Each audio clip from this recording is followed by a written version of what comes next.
My baby died and my family threw a puppy shower that same day, sent me pics of a dog in a diaper cake while I was grieving, then said I was being dark. I never replied, but what I mailed them made sure they never spoke again. The day my baby died, the world went quiet. I remember sitting on the hospital bed, my hands flat against the sheet, staring at where he should have been. My fiancé had gone home to shower.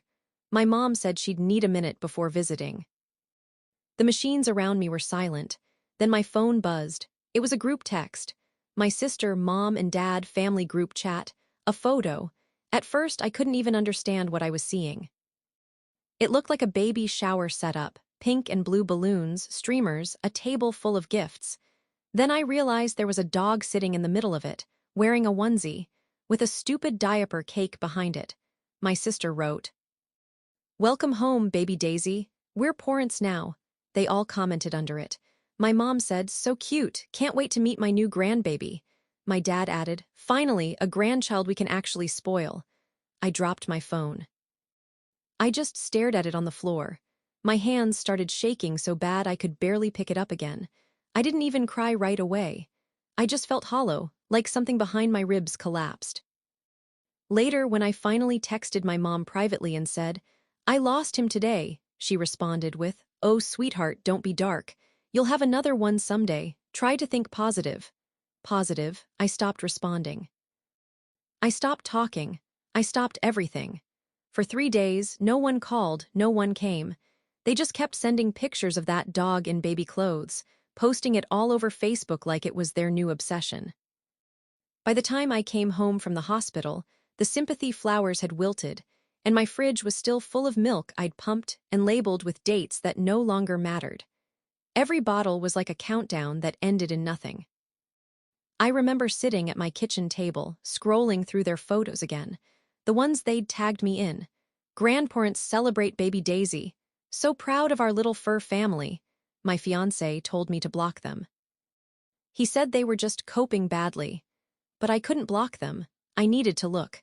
I needed to remember exactly how deep they'd cut, because I knew one thing for sure: I wasn't going to yell. I wasn't going to beg them to understand. I was going to make them feel what they'd made me feel. And the idea for how to do that came to me in the quiet, at 2:37 a.m., while I was sitting on the floor of the nursery I'd never get to use. I looked around at all the untouched gifts, the diapers, the onesies folded and waiting. My baby's name was stitched into a blanket that would never be wrapped around him. That's when I decided exactly what I'd mail them. And that's where it all began, the revenge that ended my family. Before everything fell apart, my family wasn't exactly loving, but they were loud. We were the kind of people who celebrated everything, no matter how small. New job, party, new car, dinner out. My mom used to say, "We may fight, but we show up." That was her excuse for everything. When I got pregnant, it wasn't planned, but it wasn't unwanted either. I was 28, had a stable job at a dental office, and my fiancé, Derek, was over the moon. We'd been trying for a year, actually. My mom pretended to be happy at first, even threw a little mini shower at her house. But I could tell she wasn't thrilled. She'd always been obsessed with my sister, Emily. Emily was the fun one, the baby of the family, the one who never had to work for attention because she knew how to make everything about her. If I got an A, she got a puppy. If I got engaged, she got a tattoo that symbolized family unity. And when I announced I was pregnant, she suddenly started talking about how she wanted to get a puppy, because it's kind of like having a baby but cuter. I didn't think much of it at first. But my mom started saying weird things like, "Maybe it'll help your sister get used to responsibility before she's an aunt." Or, "You'll both have babies to raise." I brushed it off. The months went by and my pregnancy got harder. Complications, doctor visits, a lot of bed rest. Through it all, Emily kept texting me photos of her nursery setup for the dog. She even sent me a registry link for dog essentials. I remember thinking she was just clueless but not cruel. Then things got worse. At 32 weeks, I went into labor. It was too early, too fast, and the baby didn't make it. I remember the nurse's face, the sterile smell, Derek's voice breaking next to me. When I texted my mom, she didn't answer for 6 hours. When she finally called, the first thing she said was, "Oh, honey, that's awful, but at least you're okay, right?" No tears, no rush to the hospital. Just a tone that said she'd already moved on. The next day, when I got the puppy shower photos, everything about my family suddenly made sense. They didn't care about me, not really. They cared about their own show, the appearances, the likes, the cute moments. They couldn't handle tragedy that wasn't theirs to perform. I kept rereading the texts, each one more unreal than the last. They didn't even say sorry. They just kept posting things like, "Sometimes life gives you angels with paws." I started deleting things. Blocking numbers. But then I stopped. Because deleting wasn't justice. Justice needed to be felt. And as strange as it sounds, the idea for how to do that came when I was boxing up the baby items for donation. I found a card my mom had given me at the shower. "Can't wait to meet my first grandchild." And suddenly, I realized I could turn all this pain into something they couldn't ignore. Something they'd have to open. Something that would make them remember. I didn't do anything right away. For weeks, I just existed. I went through the motions: sleep, cry, stare, repeat.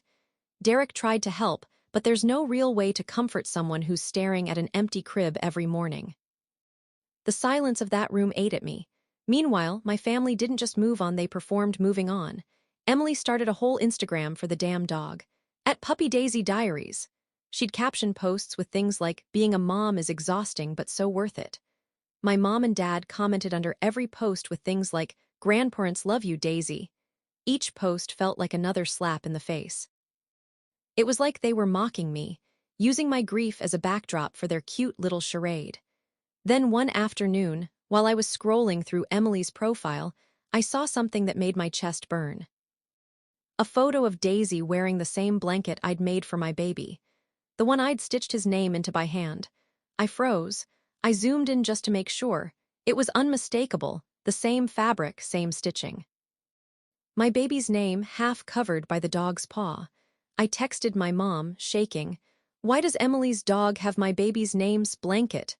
She replied a few minutes later, "We thought you wouldn't want to keep it around.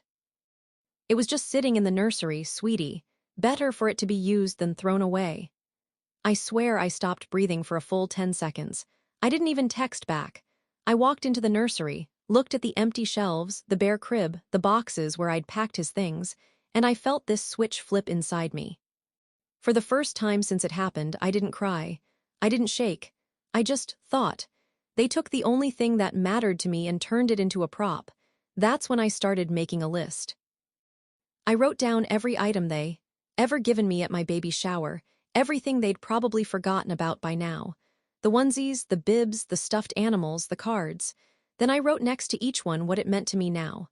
Pain, grief, mockery. That list became the blueprint for what I'd send back. I started going to thrift stores, craft stores, packaging shops. I bought new boxes, clean wrapping paper. I wanted everything to look perfect, just like their fake little celebrations. Each package would look like a gift. Each would carry a piece of what they'd destroyed.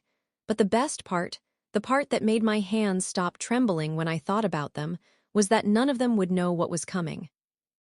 They'd open those boxes, thinking it was an apology, thinking I was finally healing. Instead, they'd find exactly what they deserved. I was about a week away from mailing the packages when Derek found something that almost broke me all over again. He'd been cleaning out the garage, trying to reorganize the boxes from the hospital. There was one he didn't recognize, labeled keepsakes. Inside were cards, hospital paperwork, and a folded letter addressed to my mom. It was from the hospital's social worker. Apparently, while I was still sedated after losing the baby, my mom had gone behind my back and requested all the hospital's memory items herself. The tiny blanket, the handprints, the little ID bracelet with my baby's name on it.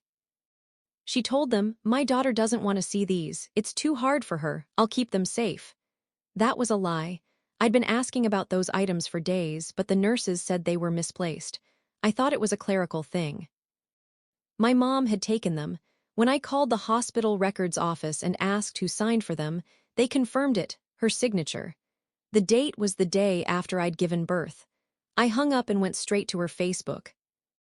I didn't even have to scroll far. There it was, a picture from the puppy shower showing a small, pale blue blanket in the background, folded neatly on the gift table. My baby's blanket. She used it as decoration. That's when the grief turned into something else, something sharper. I called her once. She didn't answer. I texted, "You took his things." She replied, "You weren't in a place to handle it. I kept them because I knew you'd do something drastic like bury them or burn them. You'll thank me later." Thank her. The next morning, I drove to her house.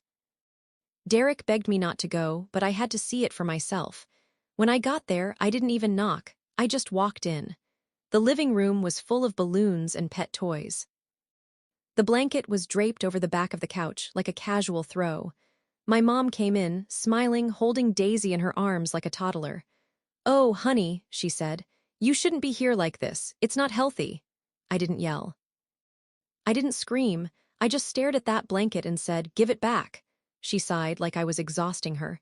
"You need to let go. This obsession isn't normal."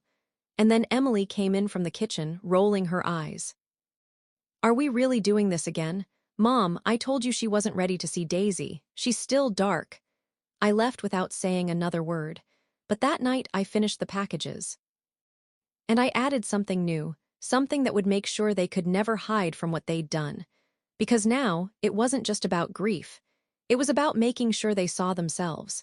Every cruel, selfish, twisted piece of what they'd become. I started with the boxes, 3 of them, each labeled neatly just like the ones they used for my baby shower. Pastel wrapping paper, white ribbons, I made sure they looked beautiful. One for my mom, one for my dad, one for Emily. Inside each, I placed items that meant something, things they'd recognize immediately. But I changed the context, twisted it back to what it should have been. In my mom's box, I put the baby blanket. I'd taken it from her house the day I confronted her. I folded it the same way she had, but underneath it, I tucked a copy of the hospital consent form she'd signed, the one showing she'd taken the keepsakes without my permission. I circled her signature in red pen. I added a note on top that said, "Since you love holding onto what isn't yours." For my dad, I printed every photo he'd commented on about Daisy. I put them in a photo album labeled "Your First Grandchild." On the last page, I taped a copy of the stillbirth certificate with my baby's name blacked out, except for the word "deceased." And for Emily, the one who'd wrapped her dog in my baby's things, I sent her something special. A small box containing a single baby bottle. Inside it, I'd filled the formula that was supposed to feed my son. I sealed it tightly and attached a note. "Not everything is meant to be consumed." I knew they'd open them. I knew they'd freak out. But that wasn't the end of it. Because I also sent letters to their closest friends and extended family. Not mean or vindictive letters, just the truth. Calm, factual, detailed. I explained that my family held a puppy shower the same day I lost my baby. That they took my child's belongings and turned them into props for social media. That my mother signed for hospital keepsakes she wasn't entitled to. I didn't add emotion. I didn't need to. The facts were enough. The next morning, I took the packages and letters to the post office. I used overnight delivery. The clerk smiled and said, "Special occasion." I smiled back and said, "Something like that." That night, I couldn't sleep. I lay awake next to Derek, staring at the ceiling, wondering if I'd gone too far or not far enough. But then my phone buzzed. It was a text from my mom. Just one sentence. "What have you done?" Then Emily called, twice. Then my dad. None of them left voicemails. By morning, their Facebooks were gone, accounts deactivated, family group chat empty. I didn't answer any of their calls because there was one more package to send, the one that wasn't addressed to any of them. The one that would make sure they'd never speak again. 3 days after the packages arrived, I got a message from my aunt, my dad's sister. She was always the quiet one in the family, the one who stayed out of the drama. Her text just said, "I got your letter. I need to tell you something. You deserve to know." At first, I thought she was going to apologize for them, maybe try to smooth things over. But when we met at a small diner outside of town, she slid a manila folder across the table instead. Inside were printed emails, dozens of them, between my mom and Emily. dates going back to before I even gave birth. In the emails, they were talking about me, about my pregnancy, but not in any loving, supportive way. They were planning. There was one line that hit me like a punch. If something happens with the baby, we can finally do our puppy shower without her guilt tripping us. She's been so dramatic about it already. Another said. Honestly, I almost hope she doesn't go full term. She's not ready to be a mom. Maybe this will humble her. My aunt looked at me, her eyes red. Your dad didn't know about those. I didn't either until after you sent the letters. He showed me what you mailed. He was furious. They were hiding it from him too. She told me that after the packages arrived, there was a massive fight. My dad confronted my mom and Emily with the paperwork I'd sent, her forged hospital form, the pictures, the posts. Emily tried to laugh it off. My mom apparently said I was just jealous of the attention Daisy was getting. My dad didn't buy it. He'd been suspicious for months, especially after he found out they sold the baby furniture I'd left at their house. They'd listed it online 2 weeks after the funeral. When I heard that, I felt sick. But that wasn't the biggest twist. My aunt leaned closer and said, Your mom didn't just take the keepsakes. She tried to open an insurance claim. Apparently, my mom had filed for bereavement expenses through her workplace insurance, claiming she was the grieving grandmother who'd handled the costs and memorial arrangements. She used my hospital paperwork to back it up. She got nearly $7,000, and she'd used the money for the puppy shower. That was it. That was the piece I'd been missing, the thing that made their cruelty more than emotional. It was deliberate, calculated. My aunt told me my dad lost it when he found out. He packed a bag that night and left. She said Emily's been living with friends since then. And my mom, apparently she's been calling everyone in the family, trying to play the victim. But nobody's buying it. Still, I wasn't done. Because that last package, the one I hadn't sent yet, wasn't meant for them. It was meant for the insurance company, and I had everything I needed to make sure they saw what she'd done. When I finally sat down to write the report for the insurance company, I reread every message, every email, every post. And that's when I started to understand what my mom had really done, not just what she did, but why. My mom always saw grief as a form of attention. When my grandma died, she turned it into a 3-week performance, crying in grocery stores, posting old photos online every hour, collecting sympathy like it was currency. People would say, "You're so strong," and she'd eat it up. And when I got pregnant, that attention started shifting. For the first time, she wasn't the center of the family's story. I was. People were talking about me, celebrating me, supporting me. She smiled on the surface, but behind it I could see it, resentment, like she was being erased. So when I lost the baby, she saw a way to rewrite the story, not as my tragedy, but as hers. She told people I had shut down, that I was unstable, that she had to step in and handle the details because I couldn't cope. She used my silence as a prop, just like she used my baby's blanket as a decoration. In her version, she was the grieving grandmother trying to stay strong for her family. She wasn't embarrassed by what she did, she was proud of it. Because people pitied her again, they called her brave. That was the reason, that was her sickness. She couldn't stand not being the one people looked at. I asked my aunt if my mom had said anything after my dad left. She said, "Only that you made her look bad. She said she did what she had to do because you weren't ready to be a mother." That line burned.